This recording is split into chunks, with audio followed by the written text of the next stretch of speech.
Hola, ¿qué tal? A ver, seamos muy honestos por un segundo. Para quienes están en pleno cuarto ciclo de la carrera de comunicación, escuchar el término metodologías de investigación a veces puede sonar un poquito árido, ¿no? Como si fuera un simple trámite súper denso de un manual. Pero la realidad es completamente distinta. Piensen en las metodologías como si fueran unos lentes de visión nocturna. Literalmente nos permiten decodificar la matriz de los medios de comunicación. Así que en esta guía educativa vamos a presenciar un enfrentamiento dinámico y, la verdad, súper necesario: el análisis de contenido contra el análisis de discurso. Y ojo, no vamos a hablar de teoría abstracta nada más. Se trata de adquirir las herramientas exactas para diseccionar y entender de verdad toda esa información que consumimos y producimos todos los días. Y bueno, para que todo esto quede clarísimo, vamos a seguir una ruta súper sencilla. Primero, una breve introducción y contexto.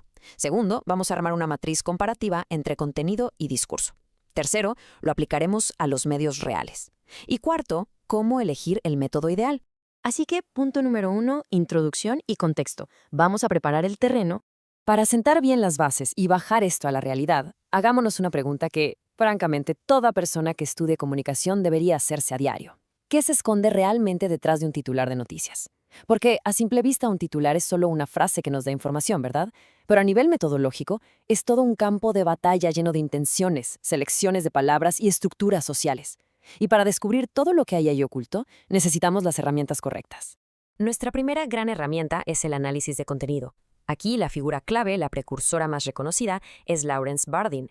Este enfoque, que viene directo de las ciencias sociales, es súper cuantitativo. O sea, su superpoder es procesar y categorizar volúmenes enormes de texto para encontrar patrones y cosas que son evidentes, que están ahí. Es como tomar un texto y diseccionarlo estadísticamente. Nos dice qué palabras o qué categorías se repiten y con qué frecuencia. Es un método espectacular si lo que buscamos es tener una radiografía totalmente objetiva y explícita de lo que está escrito en el papel. Pero claro, del otro lado del ring tenemos el análisis de discurso. Y aquí la cosa cambia por completo hacia lo cualitativo. Apoyándonos en autores como Gadamer y Alonso, nos damos cuenta de que este enfoque no se conforma con solo contar palabras, para nada. Busca entender el significado profundo, los contextos y, súper importante, cómo el lenguaje funciona como una práctica social.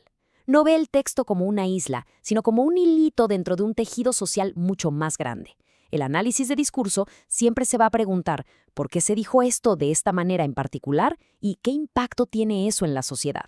Bien, pasemos al punto número 2, la matriz comparativa, o como me gusta llamarlo, el pesaje oficial. Ahora, para entender exactamente dónde está la frontera entre estas dos metodologías, vamos a ponerlas frente a frente.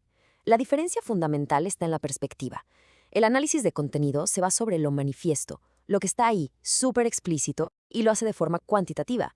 En cambio, el análisis de discurso es como un detective, busca lo latente, lo que está escondido entre líneas, y lo hace de forma cualitativa.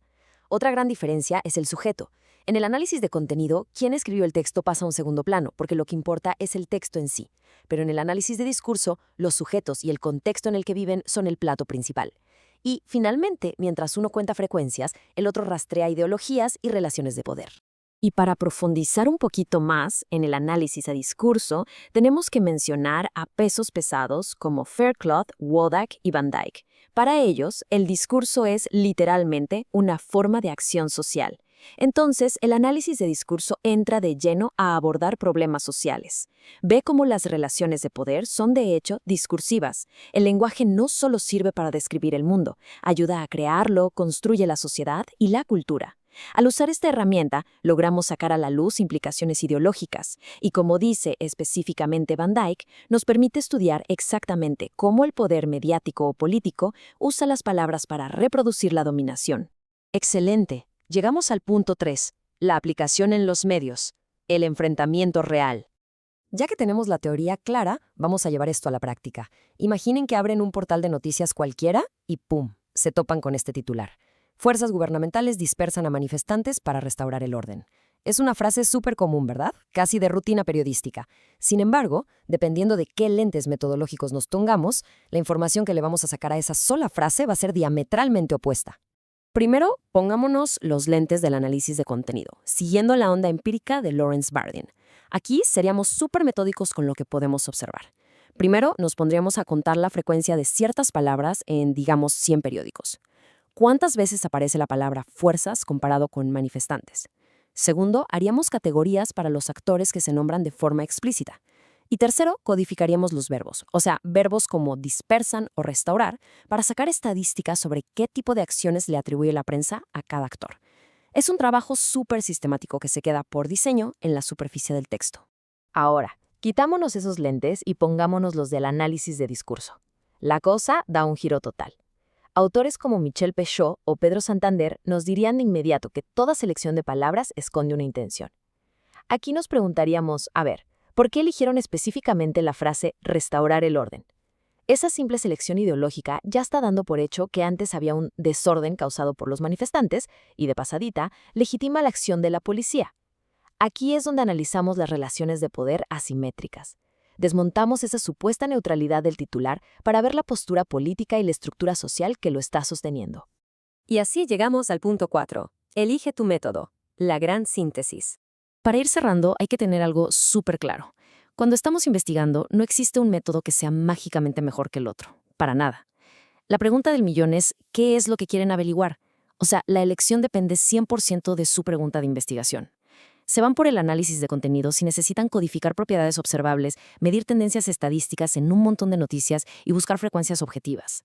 Pero si su verdadero interés, como bien dice Santander, es entender qué huellas deja la ideología, la hegemonía o la estructura social en un texto, entonces su camino es el análisis de discurso. Básicamente, es elegir entre mapear la superficie con precisión o excavar profundo buscando el significado. La verdad es que tener estas herramientas en nuestro arsenal cambia las reglas del juego. Ya no podemos hacer una lectura pasiva. Cuando entendemos las frecuencias, los contextos, lo que se dice y sobre todo lo que se omite, ganamos muchísimo control sobre cómo interpretamos los medios.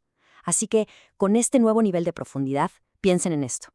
La próxima vez que vean un titular en su celular, ¿se van a quedar solo con la información superficial o van a lograr desmontar todo el discurso que hay detrás? La capacidad de decodificar el mundo ya está en nuestras manos.